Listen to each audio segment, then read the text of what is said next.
to let go of everything that you think you have to hold. Will you trust me? What's going on? I'm just talking. I'm muted. Yeah. I'm muted here. What's going on, y'all? How y'all doing? What cost my life? Yes. What's going on? What's going on? How you doing, How's Otis? everybody doing this weekend? Good. Happy Sunday Yes, afternoon. All right. Yes, I'm glad to be back on here today. I think we're missing Terrence. Terrence is stepped away for a sec. Uh-oh.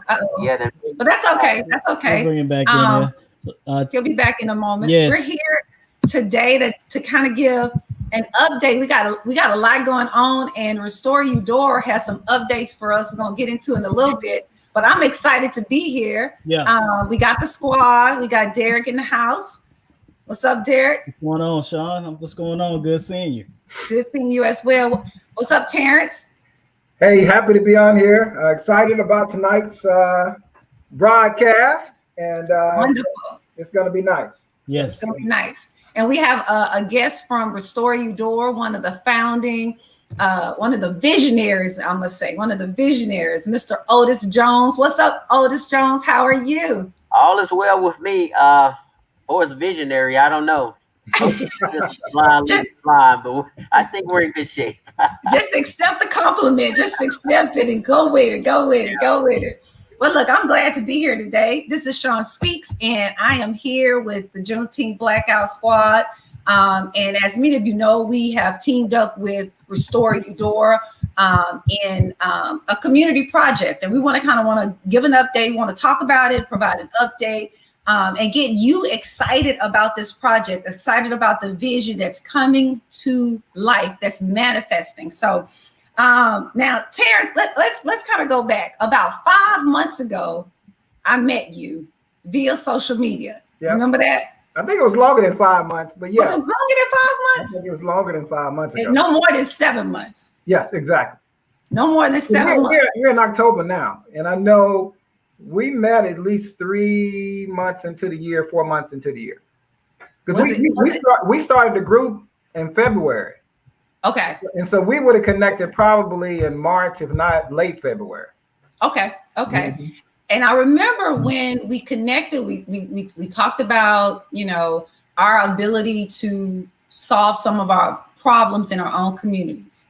And you started telling me about you and a few guys had come together and wanted to basically bring a grocery store back to your home community. Yes. And you all y'all had planned to go into the community, and y'all had planned for a town hall meeting. Do you remember that? That was scheduled for March, I think, wasn't it, Otis? We were going to yes, sometime in March. Yep. And then COVID hit. And you could have just kind of said, well, COVID hit and we can't have the town hall. But me and you start talking, and we got creative about that town hall thing. We said, well, we can't go to the city. I'm still shocked about how it evolved. Yeah, because we had never done anything like. I know I hadn't. I had never done anything like that, and I know Derek had kind of become. I don't know. Had you even done any tech stuff at that time? Because I don't think we had done anything live. Yeah, if we hadn't done anything live, no, I hadn't done anything on the back end. No, not until we decided through Sean's bright idea. Well, let's just go live. We can do it live. The way I looked at it was, y'all couldn't go to Eudora because of COVID. Well, let's just bring Eudora all together. And it was an opportunity to basically to not let situations that's outside of our control stop us from implementing what our vision is, right? We just find another way. Right. And sort of having a virtual town hall was sort of our way of finding another way despite things that was outside of our control. And I think that the town hall was a success. Mm-hmm. I think a lot of people learned things because we talked about, it was an educational town hall. Right. Because a lot of people learned things about crowdfunding that some people admitted on the town hall they had never heard of crowdfunding. Right. So it was a super success. And we even had more people, would you say, Otis, probably in terms of people being on that town hall, on that live, that were from multiple places, which we probably never would have achieved if we were doing it in Eudora. Correct. Absolutely. We have people from all over the country, really, residents, former residents, family members, and just friends and other acquaintances, making donations toward the project, outside of our normal scope, that we would have been able to reach otherwise. Absolutely. Absolutely. Now, many people are like me. I am not from Eudora. Prior to meeting Terrence via social media, I'm gonna be honest, I had never heard of Eudora. Can y'all kind of tell me a little bit about Eudora? Well, I'm gonna start, Otis, man, and Derek, because you from there too. You end up kind of leaving Eudora. You didn't graduate from the high school, but you grew up there. Yeah, at a very young age. Eudora is a great city. And why would I say Eudora is a great city? I would say Eudora is a great city because Eudora has some great people living in Eudora. And having grown up there and having, got developed there as a young person in church, and it was the kind of community that you grew up in when anybody who caught you messing up could straighten you out. Oh, yeah. It was that kind of community. And I would even fast forward it and say, with the work we've been able to do on this project with members of other communities is another example of just how great the people in Eudora are. There's just great people there. Wow. I think we have Sam just came onto the show. What's up, Sam? How are you? Doing great. How y'all doing today? Good. We were talking about when we did the first town hall virtually, and you remember we did the video that you went out and shot, and I love that video that you went to the grocery store. You and you. We just need all of them to come together. I love that. I remember that. That was the beginning. That was the beginning. Yeah. It's about the unity, huh, Sam? That's it. That's what it's all about. That's what we're working right now, trying to get everybody to come together. And it's coming together slowly but surely. But hey, it's been a blessing just to think about it. In 3 weeks, we raised over $85,000. That's a blessing from the Lord. The people can come together and do such things. Well, that's what I want to get to that, because I definitely want to talk about just exactly what you all have achieved in such a very short period of time. But before we get into the numbers, because we always and what I do love about you guys is that y'all so transparent, right? And it's like you're doing it for the community. And because at the end of the day, it's a community project. So talk to me a little bit about, why the grocery store is going to be called a community-owned grocery store. Now that's a good question. And I think we all going to be able to chime in on that one, guys. Because when we decided to do this, we didn't know that other communities, at least I didn't. I was not aware that other communities have also created community-owned grocery stores. There's a video on the Facebook group page where there's a community in Iowa who came together. It was 100 people. They all gave $2,500 because their grocery store had closed, and they put their resources together. That was $250,000, and they reopened that grocery store as a community-owned grocery store. And so this was, when we got started with this, that was long before I ever saw in the video, I ever saw another community that had done this. We just believed that, hey, if we just came together, pooled our resources, we could then open up what we're calling a community-owned grocery store, where the community would literally be the owners of the grocery store. Wow. Sometimes when you live in a capitalistic society, it's kind of hard. Sometimes you kind of forget about other people because you're so busy, going around, sort of that rat race, trying to get your own. But I love the fact that you guys came together and said, okay, we need to solve a community problem. And when we solve the community problem, we're going to create a avenue for the community to own to own the grocery store. And it kind of gets me to thinking about conversations, Terrence, you and I had about, Black Wall Street, right? Back in the day when Black Wall Street was created, it had to have been started by one person saying, I want to start a business, right? And that could have been a grocery store or any kind of business. And then that led to sort of a domino effect of someone else saying they want to start another business and then another business. Derek, I'm getting a lot of feedback. Yeah, somebody's got some clicking going on their phone, on their. I'm trying to make sure it's not me. I'm gonna mute.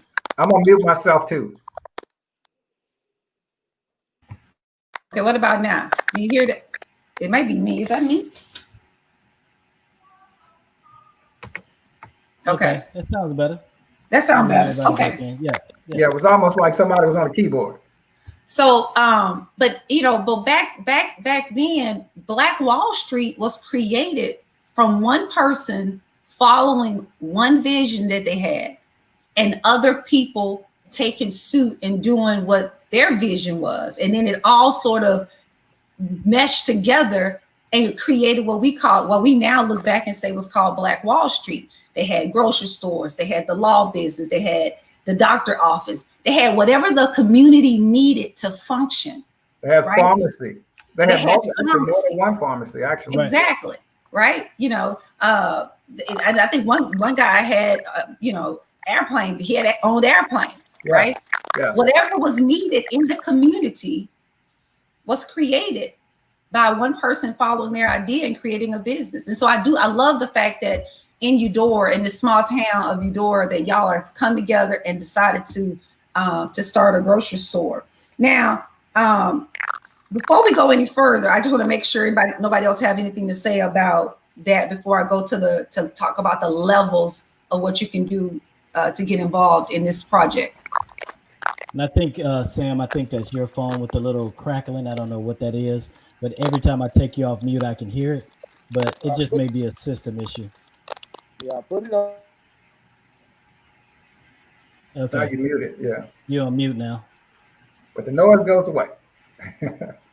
No worries, Sam. We'll no keep worries. It moving. Yeah, we'll keep it going. We'll keep it going. Check that noise. He's not that mute. No worries. No worries. We can keep it moving. All right. So I would also add, Sean, that one of the things that I think the community-owned grocery store just has something that's inherent in having a community-owned grocery store. If you can imagine, when you come into that grocery store, that you gave, whether it was $50, $25, or whatever the amount was, when you imagine walking in through those doors, and you can actually feel some sense of, I helped make this come about. Mm-hmm. Because of my participation, this exists. And so I think that's something, that there's an element of, I don't know, I don't like to use the word pride, but a sense of just feeling good about being in that community, and you were able to participate in solving the problem that the community had around not having a grocery store. Whatever small or whatever contribution that you were able to bring to it, it helped enable this to come about. And when you're shopping in it, it's got to bring you some sense of well-being about your ability to bring about change for the betterment of the community. So that's another thing I see about having it be a community-owned grocery store. It is going to give the community, both people living there and then people when we come back and visit, it's going to give us a sense of community. Right. This is what community to me is all about, is that we're able to bring our resources, our talents, our skills together, and then create something that's for the betterment of the whole. Mm. That's what I see in that, the whole concept of the community-owned grocery store. Yeah, I look at it as, It's not just doing business, but it's doing partnerships. Yes. You're doing partnerships Yeah, we with talk the about people. that. Yeah. And you're doing partnerships with the people that you're serving in the community. And so it gives them, I'm with you. I don't kind of want to use the word pride because people can kind of, that word can be divisive in a way, but it gives you creative ownership, right? It gives you a place in where you live, right? Where you become you're a part of it, right? You're a part of the function. And so I love that.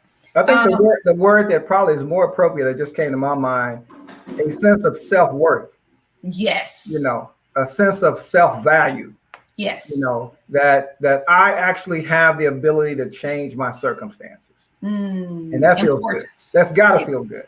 That's got to feel good. And we all have a need and a desire to feel important, to be important, right? And sometimes when you live in a society, especially a society like America, where you have some super smart and innovative people, you can kind of feel like, maybe I'm not good enough. Maybe I can't do it. Maybe something's wrong with me. But when you kind of connect yourself with people that are doing things like what you guys doing with Restore Eudora, you begin to realize you can have impact, right? That you are just as great, you're just as savvy, you're just as capable, right? You just have to have something that you can put your creative juices into and make happen. Mm-hmm. And that's what I love about what y'all are doing, because 7 months ago, Terrence, this was just an idea.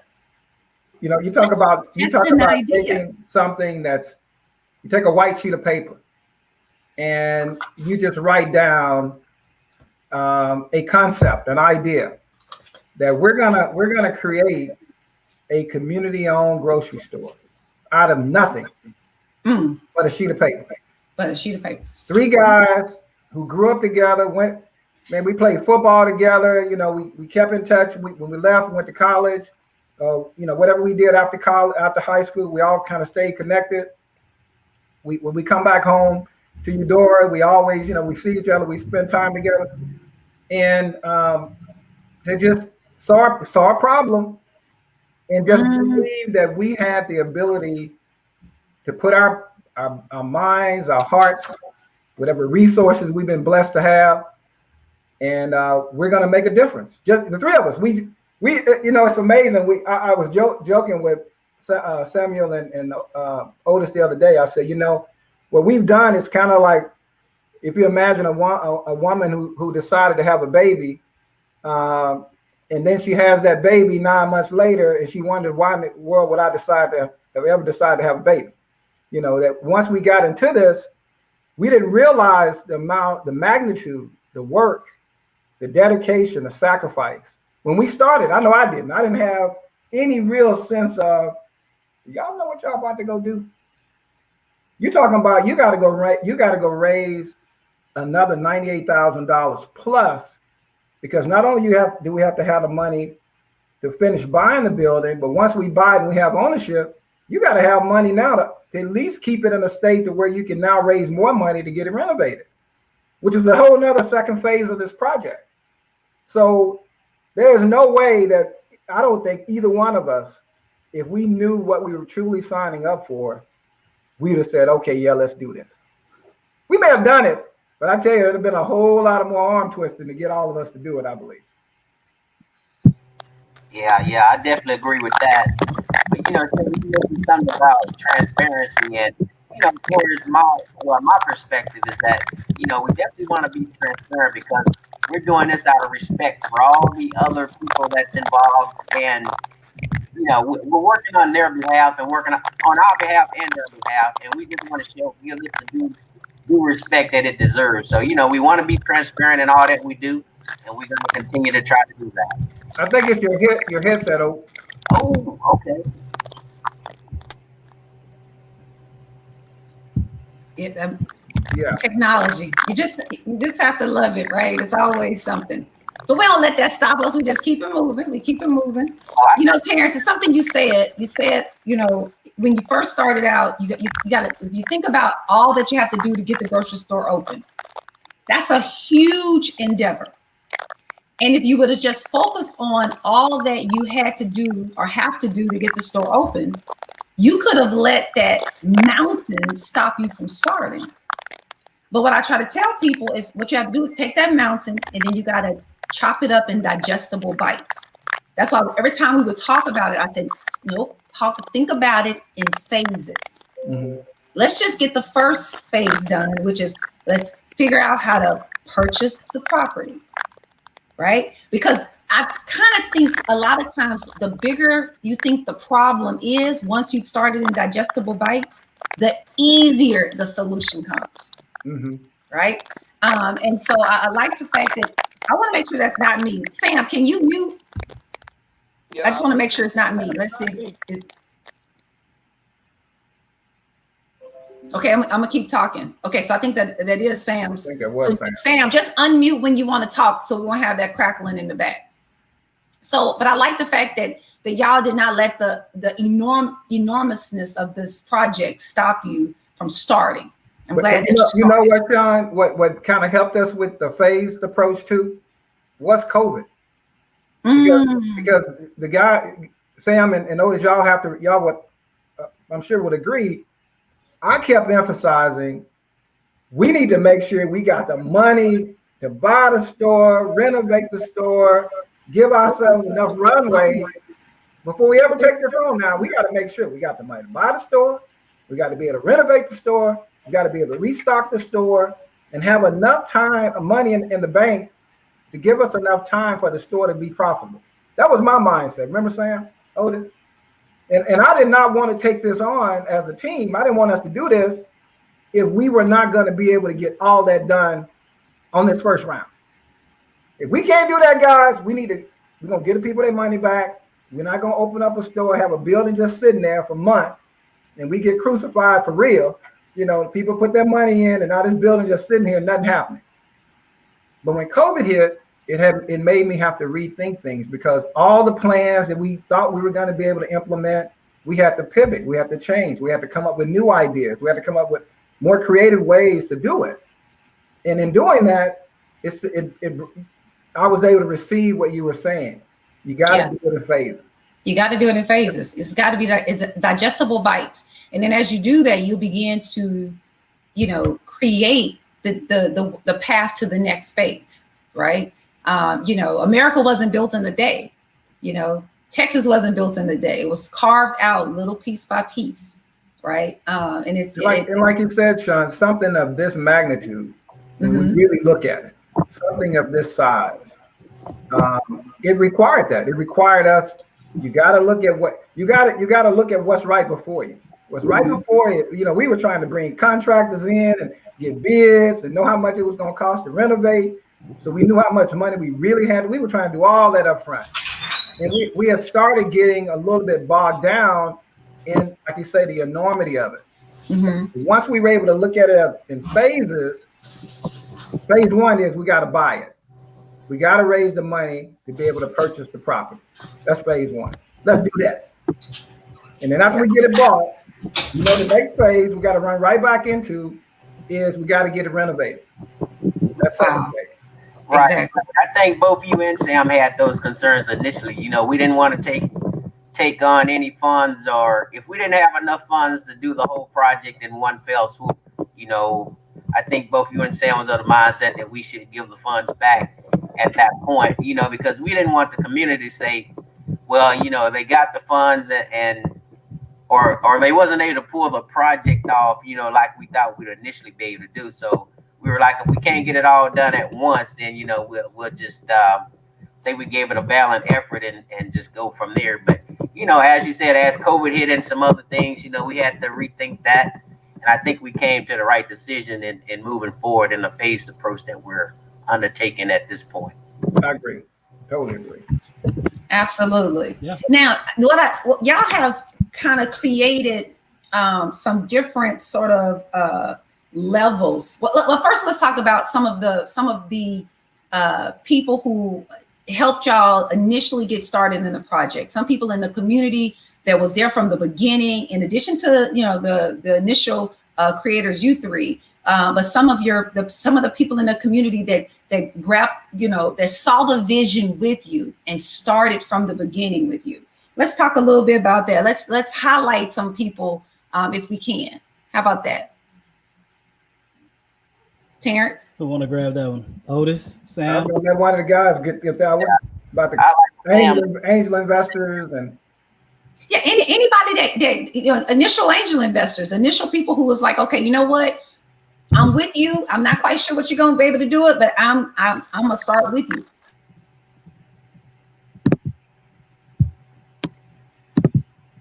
Oh, give me just a second here. Okay, no problem. Okay, no problem. I'm super excited about the project because it to me it goes, and as everybody knows, right? It goes really, really. If you think about it, it goes really, really deep. And what I mean by that is, you have individuals that see stuff like this happening, and they can come along and say, "Hey, well, I was thinking about doing." Hold on, I was thinking of. Hold on, just a second. I don't know who that is, but I was thinking about doing X, Y, Z. And look, we can do it. We've seen it done. We've seen some of the people do it, and hey, here we go. So it to me, what and in a nutshell, what I'm saying to say is it motivates a lot of other people when they see this come together. Well, what it does, Derek, just to piggyback on what you're saying, is that it helps you to begin to believe in your ability, right, to create life the way you want life to be. Nobody wants their family to live in a community and have to drive 30 miles one way to get groceries. You don't want that. Yeah, right? My mom lives there. Your mom lives there. I wouldn't want that. I wouldn't even want a friend to have to experience that. Right. But you can either do one or two things. You could say, well, that's their problem. It's nothing I can do. I don't have enough money by myself to fix it. Or you could say, well, you know what? I may not have enough money, but I can talk, right? I can think about some things. I can connect with people. I can share. I can support people who have the vision to change things, right? And that's kind of what this is all about. And that's why I want to kind of pay some homage to some of your early adapters or adopters of the vision of Restore Eudora, some of the angel investors. That's why I wanted to just take a moment and just kind of give some praise to these people. Oh, did you have that for us? Yes, I was wanting to get to my list so I didn't miss anyone. Yes, I definitely like to give a shout out to the angel investors first. We have Miss Kathy Jones, Mr. Dennis and Berlin Butler, Mr. Eugene Butler, Miss Glennice Brown, Mr. Glenn and Valerie Scott, Mr. Robert and Helen Scott, Jonathan Rice, Otis Jones and LaDonna Jones, Mr. Robert and Linda Thomas, Mr. Samuel and Willie Joe Johnson, Mr. Terrence Drew, Mr. Troy Miller, and Miss Wanda Bruce. Those are the angel investors that took the initial leap of faith with us. And then we had some other people that joined in and been working hand in hand with us ever since. And I'd just like Sam to pick it up from there, if you would.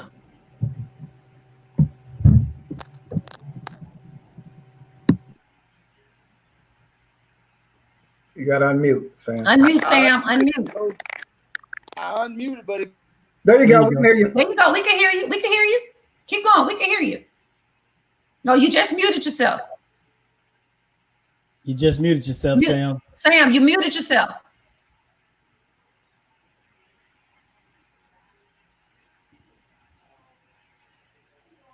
Nope, you still muted. Yep, just click on the mute button. I'm hitting it. There you go. There you go. There you go. You keep hitting it. You turning yourself on and back off. Turning on and off. You're good now. There you go. It's turning off on its own. Okay, there you go. You're good now. Okay, we're gonna see how long that's gonna last. Okay. Go ahead. So yeah, we had some great people to come along. That after we got back past the angel investors, we had people like Pastor Irma Tony, that was just willing to do whatever she could do. Juanita Scott, just willing to help and do whatever she could do.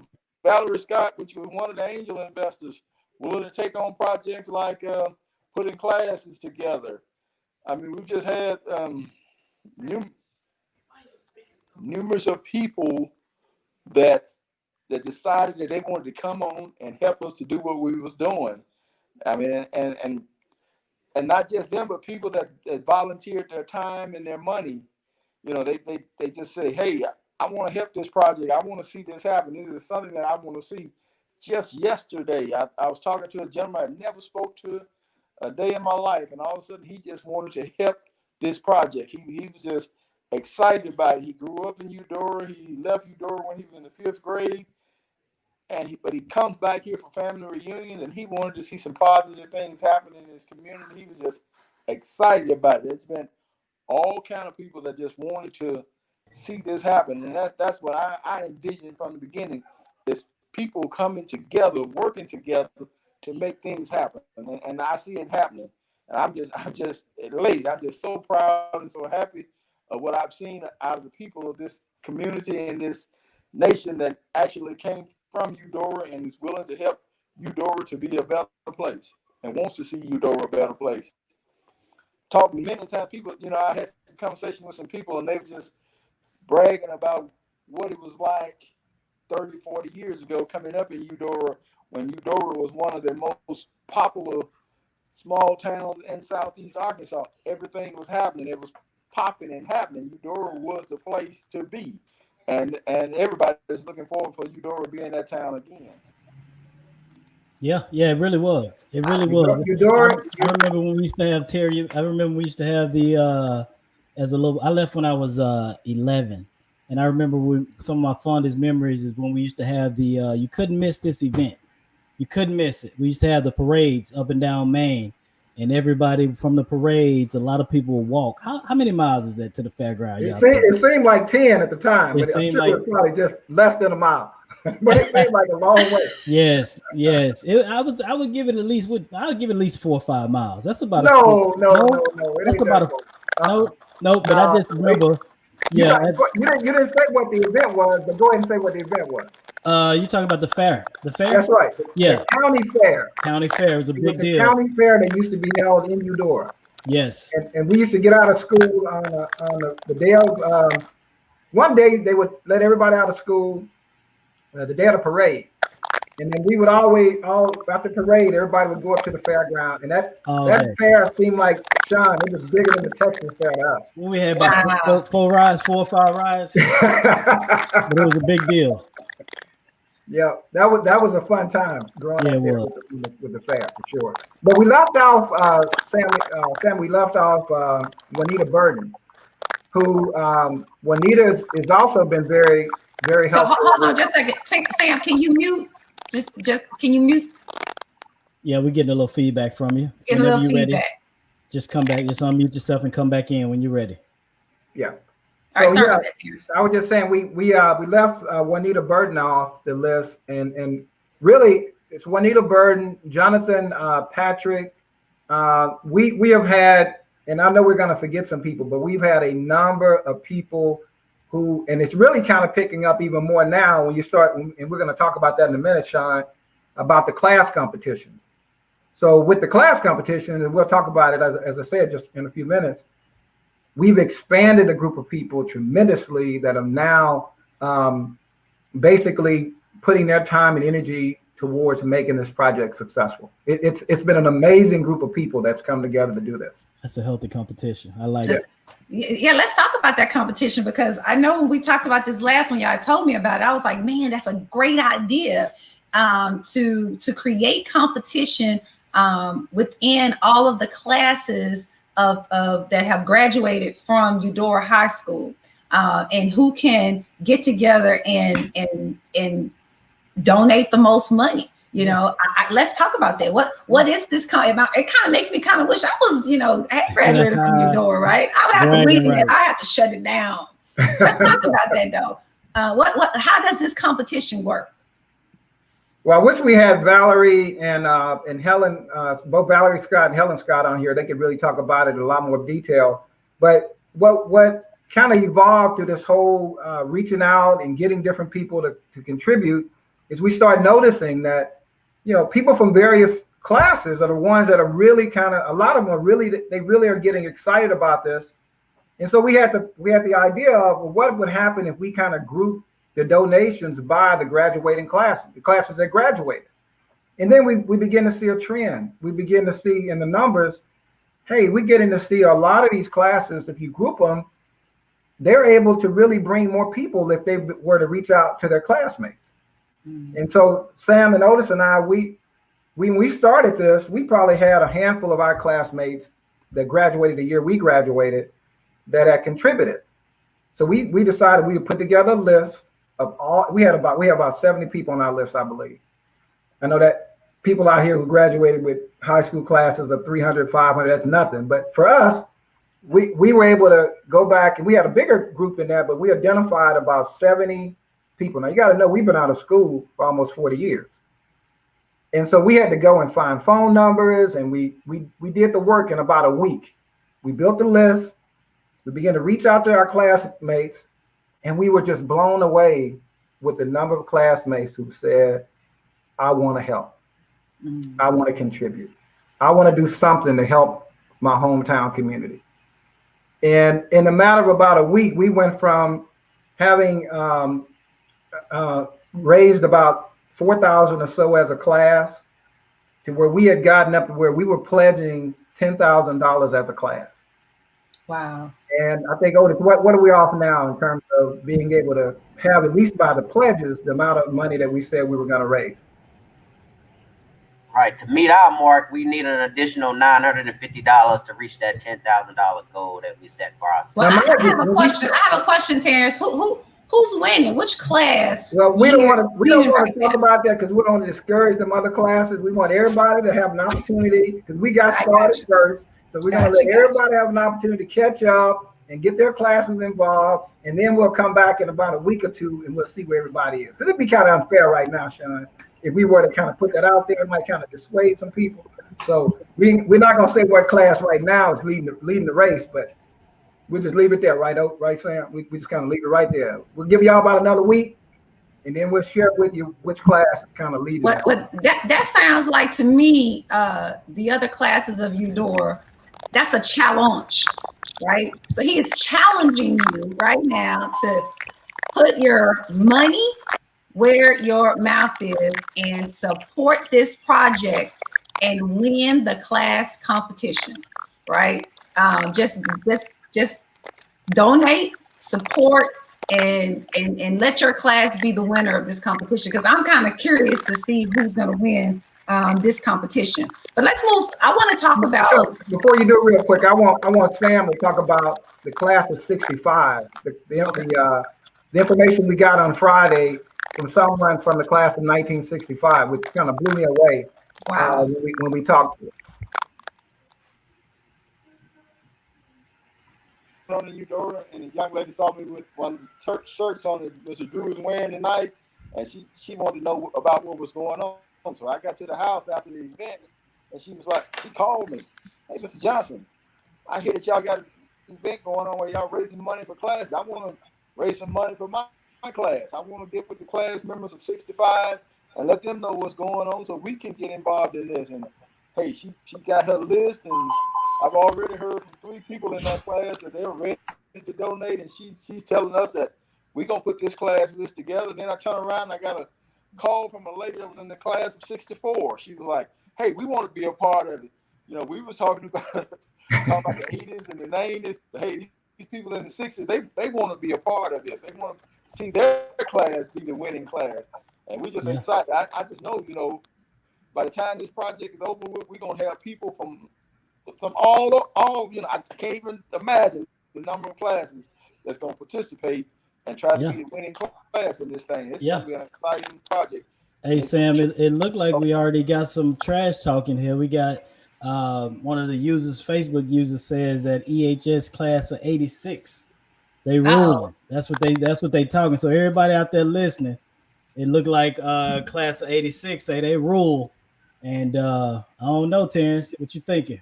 Hey, we're not gonna do a lot of talking. We're gonna let them numbers talk, right? We're gonna let the results kind of speak for themselves. We ain't gotta say nothing, right, Sam? Right, Otis? We know what's up.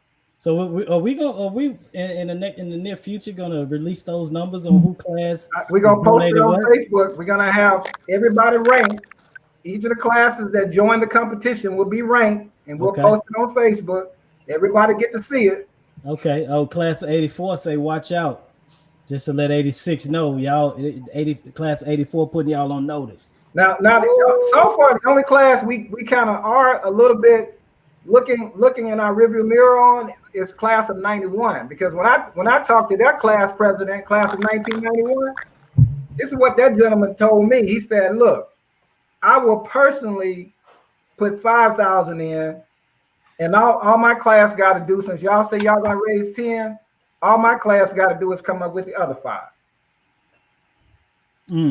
See, let me tell you something. That is, I'm not from Eudora, and I didn't graduate from Eudora High School, but I am class of 91, because that's how we do it. I believe him. I think 91, class of 91 got this. Go to class of 91. Show them all up. We got class of 1980. So,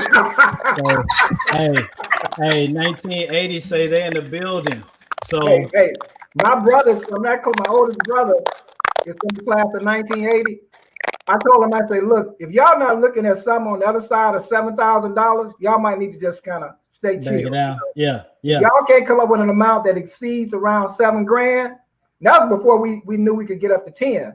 Yeah. So now, they might want to just do their best. Terry, let me ask you this, Terry. Let me ask you this. So can you divulge as of this moment whose class has raised the most money? I already tried, Derek. I already tried. If he make me do it, I'm gonna kind of do it. I don't back down. Because you have and Otis and Sam, y'all can chime in and say no, we're not gonna do that. But what I think this is going to do, you already know, but we're not gonna do that. This is going. All right, well, I was ready to go. I was ready to go. You know me. It said one of the Facebook users, them 1960 people got the money. So that's a good one. I don't know. I'm trying to understand though. I think we only got a couple minutes left to get into the info. But why we not sharing that info on the top class? To folks we don't want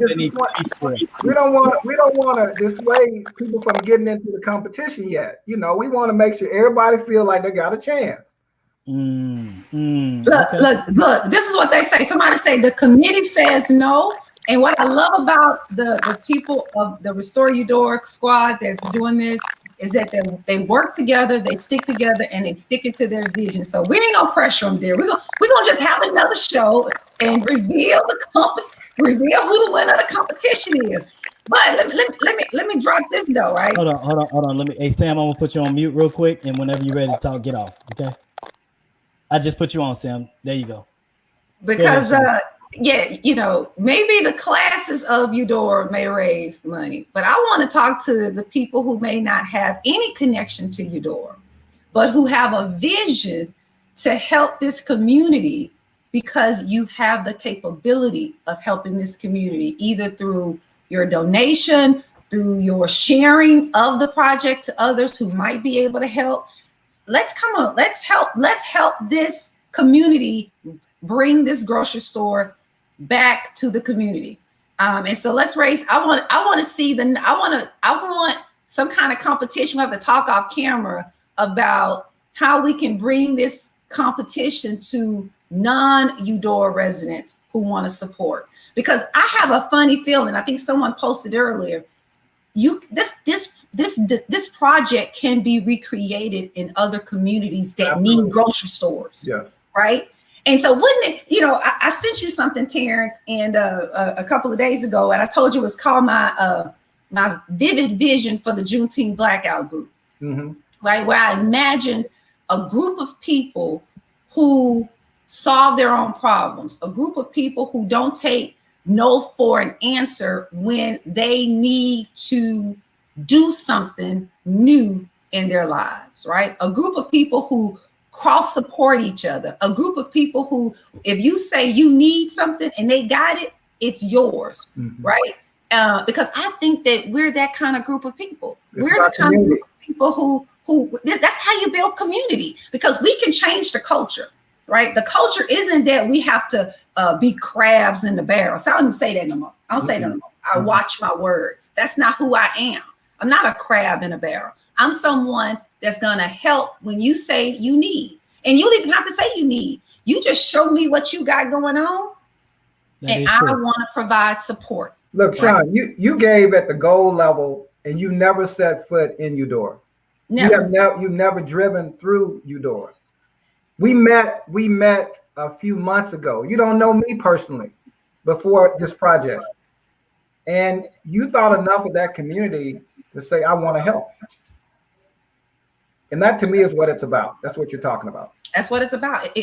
Because until you start to see yourself as that, as a part, listen, I don't need to be in a community that don't have a grocery store to understand that I'm better. We're better than having communities that don't have a grocery store, right?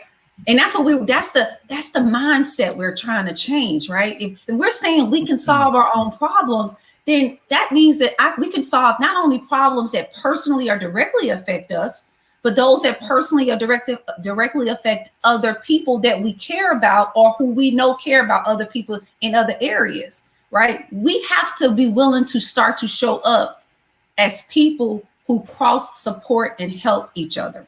I agree. Right? Totally with that. Totally.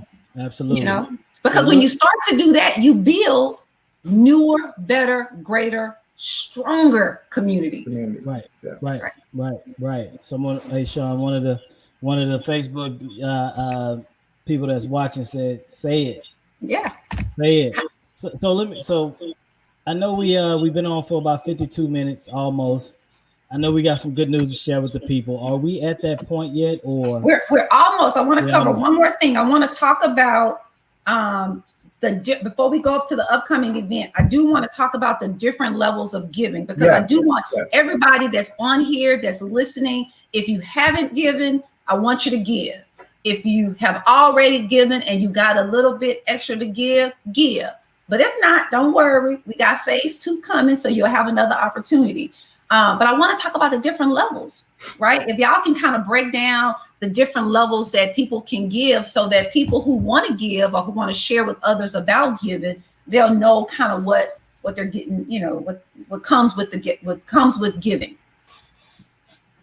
Otis, I think you muted Otis. There you go. I think you're good now. Uh-oh. Did he get out? Is he there? I think he may have popped out. He'll come back in. But Terrence, you want to tell us a little bit? I'll pick it up on the different giving levels. So we have it set up to where no matter, you know, because honestly, I've been talking to different people, and some people have really been affected by COVID, and they have a desire to want to help. They have a desire to want to give, but because of those circumstances, they feel like right now is just not a good time. And we totally understand that. I had someone the other day. Well, I'll talk about that after I talk about the initial level. So, okay. You can give whatever amount you want to give. If you give at least at a $50 level, everybody who gives at a $50 level or higher will get one of the Restore Eudora t-shirts. Everybody who gives at $50 or higher will get a t-shirt, the hashtag Restore Eudora. Everybody. The next level up is the bronze level. And the bronze level, if you give $100, you're at the bronze level. And what you get as a reward for that is we're going to put a section in the store to recognize everybody who gives at the bronze level. The next level up is what we're calling the silver level, and that's at $250. Again, there'll be a silver section, a section in the store to recognize everybody who gave at that silver level. And then the third level is the gold level. Everybody who gives at that gold level, again, there'll be a section. I believe there's going to be a section. We're kind of debating on that one, whether or not a section is needed for the people who give at the gold.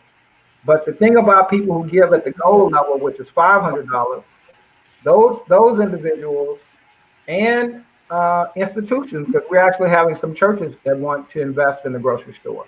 We've had about 3 to 4, about 2 churches so far, and we've had at least 4 or 5 pastors. And I want to recognize the pastors because this has meant a lot to this project. Having the pastors of the community agreeing to work with us to bring this grocery store back. And I would recognize the names of them, but I don't want to omit anybody or miss somebody, so I'm not going to do that. But those are the levels that we have. We have, if you can give $5, honestly. You can give $10. It doesn't really matter. And we'll be very grateful because all of it together is what makes the thing work. No matter what amount that you have available to contribute, it doesn't matter. It's the collective amount that's going to allow us to accomplish what we're trying to do here. Right. And I can agree with that, Terrence, because, you may have those that aren't privileged to give, but giving comes in many forms, right? Giving comes in helping, assisting as well. You know what I mean? So yeah, that's kind of my 2 cents. Oh, absolutely. I mean, I agree with you on that. I mean, that's my thing. I may not be the richest person in the world, but I can give through just showing up, just sharing, right? To me, actually, that might be Terrence and Derek and Otis and Sam. That might be just as valuable as money, right? Absolutely. Right now, if you just take 5 seconds and share Restore Eudora, share the GoFundMe link, right? Have a short conversation telling someone about the city of Eudora and about the plight that they're going through now, about having to drive, 20 to 25, 30 miles one way to get to a grocery store, right? Share the story of Eudora and say, okay, that's not the story that we want to have about our people in our communities. We want to have a different story. And it doesn't take, we don't need for you to fund the project, right? We're not looking for 100% angel investor. Although if you can, I don't think they will turn you down. But what we are looking for is a group of people who can give whatever they can give to make this project come to life. It's, as you said earlier, Terrence, it's taking an idea from off the sheet of the paper, right? And creating something tangible, something that you can leave to your children's children. This is how we build legacies in our communities. Yeah. It starts with institutions is what I call it. Mm-hmm. We want to build some institutions that will survive long after we're gone. Yeah. And we're no longer on this planet. We want to be able to say we left something behind that future generations will know that they were able to build community that we're now benefiting from. They were able to enhance, make community better. They were able to do something to create an institution or multiple institutions that we still benefit from today. Yep. The way we have this set up, Sean, is we have a for-profit company that's going to buy the land, buy the building, and then we got a nonprofit that's actually going to operate the grocery store. Mm-hmm. The reason why we set that up that way is we believe that we'll be able to raise the funds through the nonprofit that will ensure that 50 years from now, that grocery store is still there. Mm-hmm. And we'll never come back to this point again where the community will lack a grocery store. Now you're talking about the Community Development Corporation? Yes. Okay. Yes. The Community Development Corporation will allow people to donate and get a tax break, get a tax. It's a tax incentive for people to continue to want to do that. Let's say if I got a life insurance policy, we'll talk about this later because we're kind of running out of time. But if I got a life insurance policy, I can designate a portion of that to go to that nonprofit CDC to help with the ongoing work and effort of that Community Development Corporation. So it's a powerful vehicle that oftentimes our community doesn't know how to leverage the way that it can be really used to benefit the community. I've seen it happen here in Houston, and I'm going to be able to talk about an example of how Community Development Corporation took an old Kmart building, and now it has a Chase Bank. This was all done by a church. Chase Bank, it had a community college at one time. It has an African-American owned pharmacist in there. It's a banquet facility. It has a school in there. It's an amazing project. that was done by just taking an old, dilapidated, rat-infested Kmart building that had been abandoned for years, and that's what it ultimately became. It's a community asset. It's a community treasure in the city of Houston. Wow. Wow. Wow. But that's an amazing, and that's what you call vision. But it also, that's what you call, understanding that out of imagination come life, right?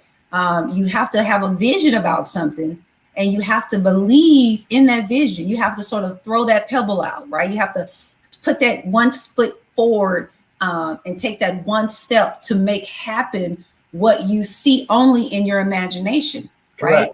And I just love that. I can't wait for the day to go to the grocery store and to buy fresh fruit, right? And maybe, sit at the coffee shop, right? And to know that I played some small part in bringing to life what you three, along with your angel investors, along with your initial adopters, along with your committee and the people in that community brought to life, right? That my small donation, my small input helped to bring to life, right, an idea. Right. And also, bringing, and I'm done, but bringing jobs, right? It's also about bringing jobs to the community. Absolutely. That's a big deal as well. It's not, obviously the big pie is bringing a grocery store, but just offering jobs to people in the community is what I really like. Absolutely. Now, Terrence, y'all been doing something a little bit unique. Y'all been having virtual telethons, right? That's right. And y'all have one coming up next week. So tell us a little bit about that and how people can participate and what that is. So we launched, I think this is probably our third one, where we remembering the old Jerry Lewis telethon, the old United Negro College Fund telethon. We got the idea that we would go ahead and create a virtual telethon for this project. And we didn't have any idea how to do this. We didn't have a book we could go read through. We just, through trial and error, we've been figuring it out. And so now next week we're going to have our final one for this phase of the project, our final virtual telethon. We're going to try to break it up in chunks. Instead of us, we're trying to learn from experience. And instead of us trying to do it from 10 to whatever, we want to break it up in chunks to do like 10 to 12. Then we take an hour-long break. And we come back and we do another session. And then we take an hour-long break. And we come back and we finish. With that said, we need volunteers. We need people that are willing to help us on next weekend with the virtual telethon. We got a television station out of El Dorado coming over to Eudora on Friday. They're going to do an interview and they're going to show it on Friday night. And then on that Saturday, we're going to have the virtual telethon. Wow. So this is again, your opportunity. Even if you don't have the funds to be able to actually make a donation, you can assist by investing your time into helping them with this virtual telethon. Right? And Sean, some people don't like calling out to people to try to get them to donate. We'll need some people just calling people that have pledged and encouraging them to go ahead and get their pledges in. We really need those pledges for everybody to pay their pledges by the 15th of this month if they can. Right. If you just haven't made the time yet to do it, and you really know you have the resources, you just haven't done it. On or before October 15th, we would like to get those pledges paid. And the reason why we need to do that is we need to know where we are in terms of money in the bank, by the middle of the month. And then if you just so happen you can't meet that deadline, then by all means, by October 30th, we would like any outstanding pledges, we would like those pledges to be paid by October 30th, because we have a tentative close date on November the 7th. And so we need to make sure we have all the resources in place, all the money collected that people that pledge, so that when we come to the table, the closed table on November the 7th, we want to not only have the money in the bank to cover that payment, to finish buying the building, but we also want to have some resources in there so that we can manage that property once we take ownership of it. Wow. So Sean, November the 7th is the close date. I'm sorry, Derek. What were you about to say? Good. I just said you had one of the Facebook users said here. I want to say thank you to Sean from the residents of Eudora. So they appreciate you. Thank you. I appreciate you all. Thank you. Thank you. Thank you. So November the 7th is the close date for the property, which would then complete phase 1 of the project.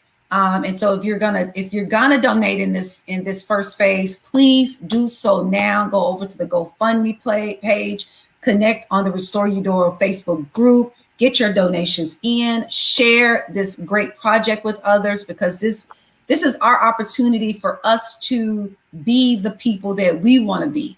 And we want to be the people who solve our own problems, who build, we are builders, right? Right. That's how we have to start to see ourselves. We have to start to see ourselves as builders of our own community.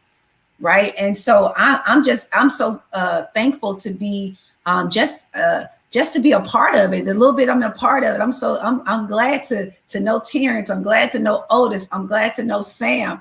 You know, I gotta say this. I have to drop this because your mom just tickled me funny. On the first You leave my mom alone, son. yeah, I was hosting the first town hall, and Terrence's mom didn't know she wasn't muted, and she was like, well, she ain't even from Eudora. She ain't never been to Eudora.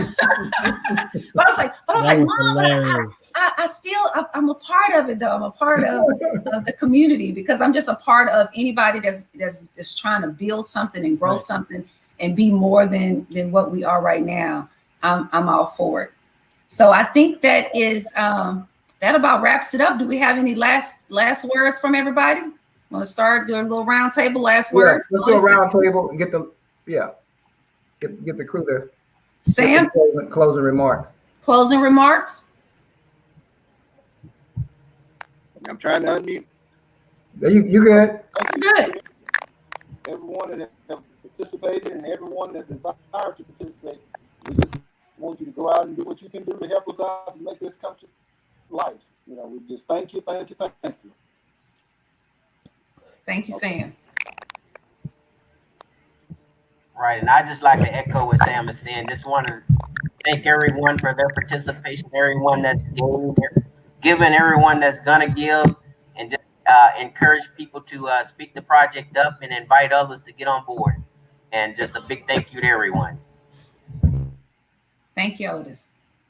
I guess my closing remarks would be words that I got from Pastor Irma Tony.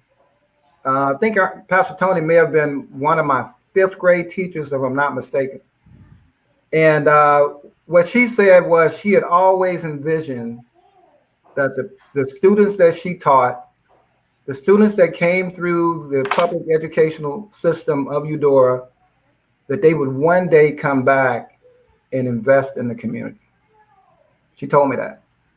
She said that was always a vision that she had about the people that went off to different places, had careers, you know, living in different city states, and that they would one day reach back and invest and give to that community. And we are witnessing that today in a powerful way. We're witnessing it. Yeah, it's definitely a big deal. I'm excited. I'm just excited for the residents of Eudora alone, because this is a big deal, right? So I echo everything you guys have said, you know, thus far. I don't have much to add to that, but it's a big deal, and it's going to be a big deal for the community, big deal for Eudora. I mean, just, you know, and going forward, being like being the forefront. You know, now that we have the formula, we can share the formula with other communities that are facing this issue. Absolutely. Well, I just want to end with this. I just want to end with saying that I'm very thankful to each of you who are watching the Facebook live right now, or the YouTube live, or who's going to watch it later in the replay. I'm so glad to be a part of a group of people, of a group, and to be connected with people who are willing to build and create the lives that they want even if they have to bend reality to do so. And I'm just so glad to be connected to Terrence. I'm so glad to be connected to Derek. I'm glad to be connected with Otis and with Sam and with this Restore Eudora project. And Juneteenth Blackout, I just want to say, Ashe, Ashe, may what you say manifest in your life today and every day. What we say, we can create. We are some powerful beings. Yes, we are. Good night. Good night. All right, y'all.